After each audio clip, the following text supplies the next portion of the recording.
welcome back to my channel. If you're new here, be sure to like, save, share, and subscribe to this channel. I will serve up all the yumminess, I promise you. Today we are going to get into this Southern cornbread dressing. It is a family staple. We have it on every single holiday, and it's even started to adorn our Sunday dinner tables, weeknight dinner tables. Y'all, this is the best dressing I promise that you will ever have in your life. So first you're going to start by making your buttermilk cornbread, which is the base for this Southern cornbread dressing. It is a little bit on the sweet side because that's how we like our cornbread. It does not make the dressing sweet though, which is so perfect. Once we get this nice and baked up and it's golden brown and delicious, look at this goodness, y'all. Go ahead and take it out of the oven, and then we're just going to top it with a little bit more butter because why not? We want that cornbread to be nice and moist and tender and juicy and flaky. All of these ingredients and full recipes are at razzledazzlelife.com. I will link it below in the description. Now that our cornbread base is done, we are going to get started on the filling for our dressing. So we're going to dice up our veggies, a mirepoix of such. We have celery here that we're going to give a fine dice. I like to cut it straight down the ribs, and then we're going to just turn it to the side and cut them into fine little diced up pieces. We're also going to add some red bell pepper, green bell pepper, and an onion. The diced pieces do not have to be completely the same size or uniform. We just want to try to get them as bite-sized as possible. So as you can see, I'm going back and just kind of giving another rough dice here. And we're only going to use 1 or 2 stalks of celery. You don't need a whole lot. This is really just for flavor. Now it's time to get started on the bell pepper. Go ahead and cut it down the middle, and you're going to just go around it with your sharp knife to get that core out. You want to get all the seeds in the middle, the veins out. Then you're going to do the same thing. You're just going to dice it into thin strips like so. Turn those thin strips on the side and give them another nice fine dice. Again, we just want these to be little bite-sized pieces so that when we sweat them out and put them in the dressing, it's not big chunky vegetables. And each time we get our veggies chopped up, we're just going to add them into that same bowl and set it aside because we're going to go ahead and move on and chop up the remaining veggies. And if you feel like you need to get a little smaller dice, go ahead like I'm doing here and just give them another little chop. There's nothing wrong with it. I have some leftovers here. I'm just going to put them in a baggie and use them again later. Again, same process. I'm chopping up the red bell pepper. I didn't think you guys need to see the whole thing again. Now we're going to go ahead and get going on our onion. I used about a half of a small onion here. Once you get it cut in half, go ahead and remove that outer skin layer. You don't need that part. It makes a very grainy and chewy dish.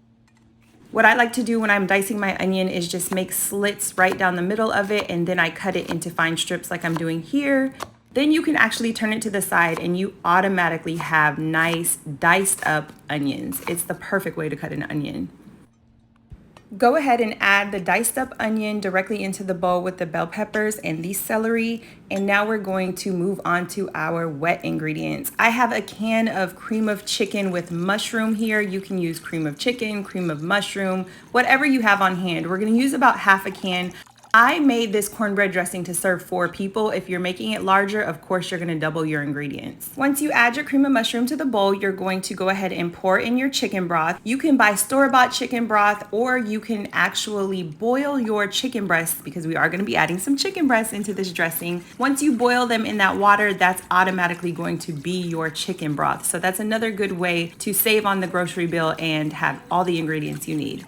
So get that all mixed up and just go ahead and set it aside. Now we are going to sweat out these veggies. We want to make them very tender and almost translucent. So add some butter to a skillet, about a tablespoon or so of butter, and go ahead and pour all of those veggies in there and just saute them until they are tender for about 5 to 7 minutes.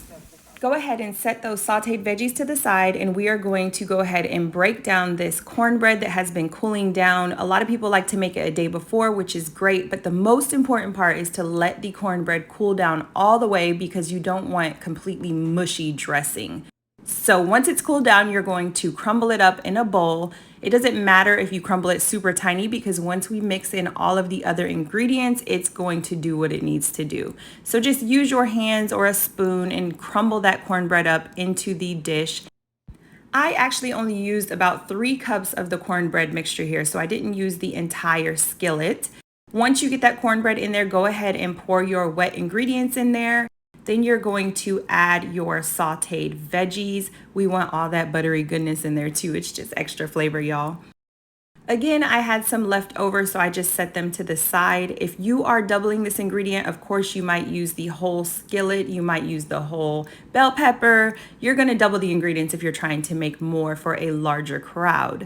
Now I'm adding the shredded chicken, which I told you I boiled the night before and I shredded it up nice and fine. Then we're going to add our seasonings. Poultry seasoning and sage are super important seasonings in your cornbread dressing. And of course, we have some salt, pepper, and garlic powder as well.